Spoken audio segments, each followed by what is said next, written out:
Hello and welcome. Today we'll be discussing a fascinating, and sometimes visually striking, condition of the eye called band keratopathy. Join us as we explore its causes, symptoms, and the various ways we can manage and treat this condition. Band keratopathy arises from a variety of causes, all converging on one common factor, the deposition of calcium in the cornea. The most frequent culprit is chronic inflammation within the eye, often seen in conditions like uveitis. However, it can also be triggered by systemic diseases such as hypercalcemia, a condition where there's too much calcium in the blood, or kidney failure.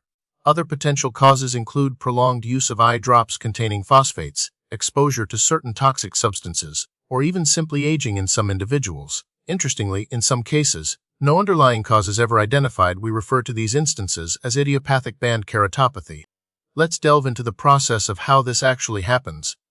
The underlying problem is the abnormal deposition of calcium salts within Bowman's layer, a very thin layer right beneath the surface of the cornea. This deposition typically starts in the periphery of the cornea and gradually progresses towards the center.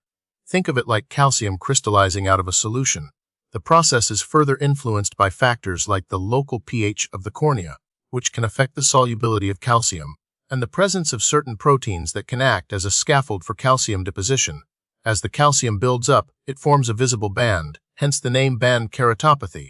Epidemiologically speaking, band keratopathy's exact prevalence is difficult to pinpoint, as it's often associated with underlying systemic conditions. It tends to affect individuals who have a history of chronic eye inflammation or systemic diseases that disrupt calcium metabolism. While it can occur at any age, it's more commonly seen in older adults due to the increased likelihood of these associated conditions developing over time. There is no known gender or racial predilection for this disease. The signs and symptoms of band keratopathy can vary depending on the severity of the calcium deposition. In the early stages, it might be asymptomatic, meaning the person doesn't experience any noticeable problems. However, as the condition progresses, individuals may notice a gritty or foreign body sensation in their eye, blurred vision, and increased sensitivity to light, also known as photophobia. The telltale sign, of course, is the visible band of calcium across the cornea, which often appears as a whitish or grayish opacity. This band typically starts at the 3 and 9 o'clock positions and progresses toward the center of the cornea, leaving a clear zone in the middle. Diagnosing band keratopathy usually involves a comprehensive eye exam. Your eye care professional will use a slit lamp, a special microscope with a bright light, to examine the cornea in detail. This allows them to visualize the characteristic band-shaped opacity. In some cases, they may also use a special dye called fluorescein to highlight any irregularities on the corneal surface. To determine the underlying cause, blood tests may be ordered to check calcium levels, kidney function, and other relevant markers. A thorough medical history is also crucial in identifying potential contributing factors. While band keratopathy isn't formally classified into distinct types, it's often categorized based on its underlying cause. For example, we can differentiate between band keratopathy caused by chronic inflammation that related to hypercalcemia, or the idiopathic form where the cause remains unknown. Understanding the etiology is paramount in guiding appropriate treatment and management strategies. The primary goal of treatment is to alleviate symptoms and improve vision.